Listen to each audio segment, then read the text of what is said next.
Hello friends, how are you? Standard 6 Science chapter number 10. Today's our new topic is type of emotions. You may have observed the motion of the vehicle on the straight road, the march past of a soldier in a parade, or the falling of a stone. What kind of a motion is this? બરાબર છે. હવે તમે જોઈ લો કે તમે સીધા રસ્તા પર જાઓ છો, બરાબર છે. એની વાહનની ગતિ કોઈ પરેડમાં હવે જુઓ કે સૈનિકોની માર્ચ અને પરેડની ગતિ અથવા કોઈ પણ પડતો પથ્થર હોય તો તમે અવલોકન કર્યું છે, બરાબર છે. આ કેવા પ્રકારની ગતિ છે, બરાબર છે. 100 meter 100 meter race also move along the straight track. Can you think of more such example from your surroundings? બરાબર છે કે 100 મીટરની જે દોડ હોય છે એ પણ શું કરવામાં આવે છે, એક સીધા ટ્રેક પર ગોઠવવામાં આવે છે, બરાબર છે. તમે માર્ચ તો જોયું હશે, પરેડ તો જોઈ હશે, બરાબર છે. હવે એની ગતિ કેવી હોય છે, નિયમિત ગતિ જેવું હોય છે, બરાબર છે, બરાબર છે. All these example we see that the object move along the straight line. This type of a motion is called a rectilinear motion. બરાબર છે. હવે જુઓ કે આ બધા ઉદાહરણ જે છે એ આપણે જોઈ શકીએ છીએ કે વસ્તુ સીધી રેખામાં ગતિ કરે છે. આ પ્રકારની જે ગતિને સરળ સુરેખિત ગતિ કહેવામાં આવે છે, બરાબર છે. એક્ટિવિટી 7. હવે એક્ટિવિટી 7માં શું છે કે take a stone, tie a thread to it and wheel it with your hands. Observe the motion of the stone. We see that the stone moves along the circular path.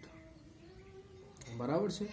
એક પથ્થર લેવાનો છે, પથ્થરને દોરીના ટુકડે બાંધવાનો છે અને ગોળ ગોળ ફેરવવાનો છે. હવે શું છે, પથ્થરની ગતિને તમારે શું કરવાનું છે, ધ્યાનથી જોવાની છે. હવે આપણે જોઈ શકીએ છીએ કે પથ્થર જે છે વર્તુળાકારે ગતિને અનુસારે છે. હવે જુઓ કે in this motion the distance of a stone from your hands remain the same. This type of a motion is called a circular motion. બરાબર છે. હવે આ ગતિમાં પથ્થરનું અંતર તમારા હાથથી સમાન રહે છે. હવે આ પ્રકારની ગતિને વર્તુળાકાર ગતિ કહેવામાં આવે છે, બરાબર છે. Same, the motion of a point mark and a blade of an electric fan or the hand of a clock are example of a circular motion. બરાબર છે. તો આપણે જોઈ શકીએ છીએ કે આપણે જે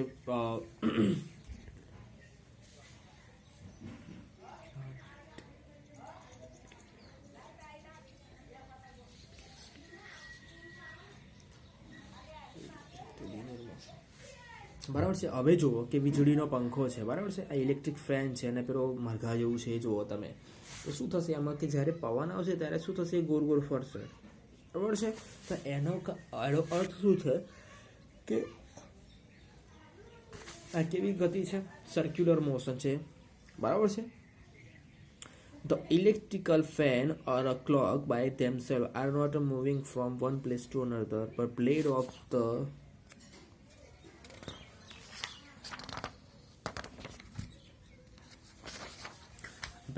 the fan rotate, and so do the hands of the clock. If we mark a point anywhere on the blade of a fan or not hand of the clock, the distance of this point from the center of the fan, the clock will remain all the same. They rotate.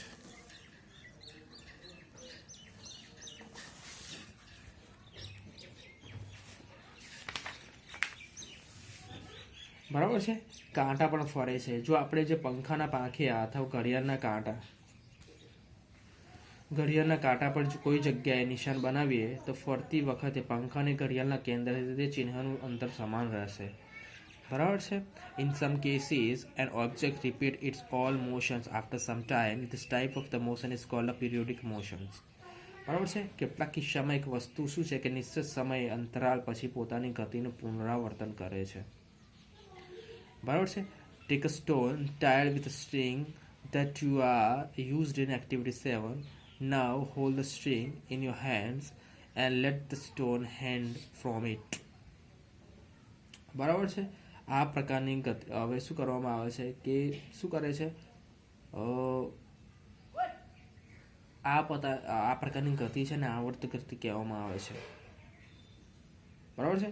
હવે શું કરવાનું છે કે દોરીથી બાંધેલ એક પથ્થર લેવાનો છે અને પ્રવૃત્તિ 7માં જેમ ઉપયોગ કરે તો હવે દોરીને શું કરવાની તમારા હાથમાં પકડવાની છે અને આજુબાજુ ગતિ કરવાની છે અને એને શું કરવાનું છે મુક્ત ગતિ કરવાની છે, એટલે પેન્ડુલમની જેમ ગતિ કરવામાં આવશે. બરાબર છે. હવે જુઓ, now hold the string in your hands and let the stone hang from it. This is a pendulum. Pull the stone to one side with the other hand and let it go. Now the pendulum is in a motion. It is an example of a periodic motion.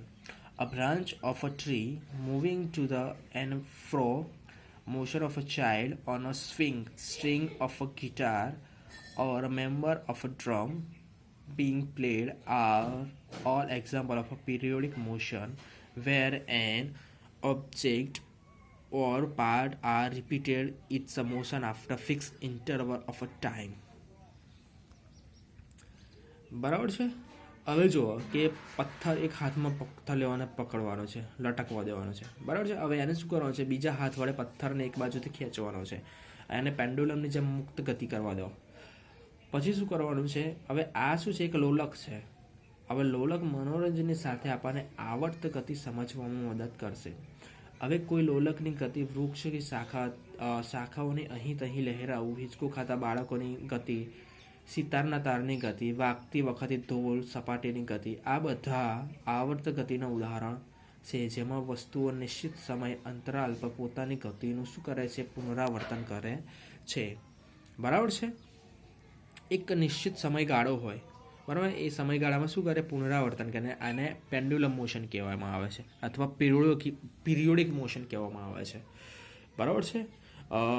Did you observe sewing machine is a part of activity 5. You must have observed that it remains at the same locations while any point on this wheel moves with a circular motion. It also has needle that moves up and down continuously as long as the wheel rotates, isn't it? This needle is undergoes the periodic motion.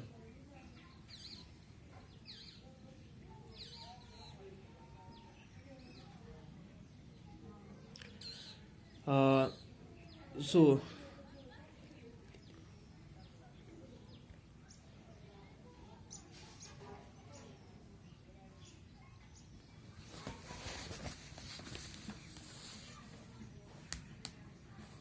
બરાબર છે કે તમે પ્રવૃત્તિ 5 છે એક ભાગરૂપે સિલાઈ મશીનનું અવલોકન કર્યું હતું. બરાબર છે. હવે તમે ધ્યાન આપ્યું કે સિલાઈ મશીન પોતાની જગ્યા પર જ રહે છે. જ્યારે પૈડું વર્તુળાકાર ગતિમાં હોય છે ત્યારે તે એમાં સોય પણ હોય છે. જ્યાં સુધી પૈડું ફરે છે ત્યાં સુધી નિરંતર ઉપર નીચે ગતિ કરતી રહે છે. બરાબર છે. અહીં સોય આવર્ત ગતિ કરે છે. Have you observe closely the motion of a ball along the ground? Here the ball is rolling on a one ground, rotating as well as the moving forward along at the ground. બરાબર છે. હવે શું છે કે આગળ ગતિ કરતો, હવે જમીન પર દડો હોય તે શું કરે છે, આગળ ગતિ કરતો હોય છે. આ પ્રકારનો દડો સરળ રેખીય ગતિની સાથે વર્તુળાકાર પણ ગતિ કરે છે. બરાબર છે. શું તમે આવા અન્ય ઉદાહરણો બતાવી શકો છો? બરાબર છે. Can you think other example where the object undergoes the combination of different type of motions? બરાબર છે કે વસ્તુ જેમાંની વિભિન્ન ગતિને પ્રકારની ગતિ સાથે સુસંગત હોય છે. બરાબર છે. We did many measurement activities and discussed some kind of motions. We showed that the motion is changed in the position of object with the time. Change in the position can be determined through the distance measurement. This allows us to know how fast or slow motion is the movement of the snail on the ground, a butterfly flitting from a flower to flower, a going around the earth, the blood flowing inside our body show that there is a motion everywhere around us. બરાબર છે. હવે આપણે જોઈ શકીએ છીએ કે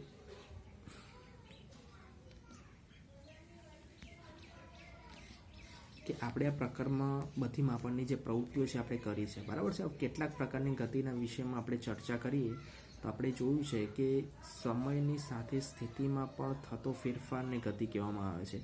હવે આ સ્થિતિમાં થયેલા પરિવર્તનને આપણે અંતરમાપન દ્વારા પણ સમજી શકીએ છીએ. આનાથી આપણને એ જાણકારી પ્રાપ્ત થાય છે કે કોઈ વસ્તુ કેટલી ધીમી અથવા ઝડપી ગતિ કરી રહી છે. જમીન પર ગોકળ ગાયની ગતિ, પતંગિયાનું એક પુષ્પ પરથી બીજા પુષ્પ પર જવું, નદીના પ્રવાહમાં નાના પથ્થરોની ગતિ, વિમાનોનું હવામાં ઊંચાઈથી ઉડવું, જેટ વિમાન માર્ગ બનાવવા, પૃથ્વીની આજુબાજુ ચંદ્રની ગતિ, આપણા શરીરમાં રુધિરનું પરિવહન, બધા ઉદાહરણો આપણી આજુબાજુ થનારી ગતિ દર્શાવે છે. So friends, that's all for this day. Thank you very much.